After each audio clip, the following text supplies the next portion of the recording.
İçimde bir kıyı, limanlar, ayak bileklerime tutunmuş, onları seven narin elleri, gülümseyen bir his, tomurcuklanmaya utanan bir bahar dalı, yavaştan kıyılarından ayrılan gemiler, soluk soluğa, bir çift belik, çamurlu minik pabuçlar, yırtık bir çorap, zavallı bir çaresizlik, koyulmuş bir gökyüzü, gözyaşı damlacığı, toprak rengi gözler ve sımsıcak bir umut.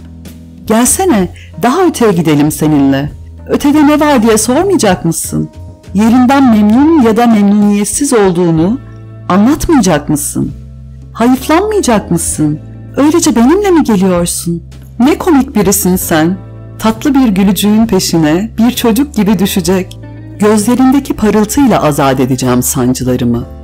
Öyleyse biraz daha öteye bakarak uzanalım hemen şuracığa. Seninle susmak güzel daima.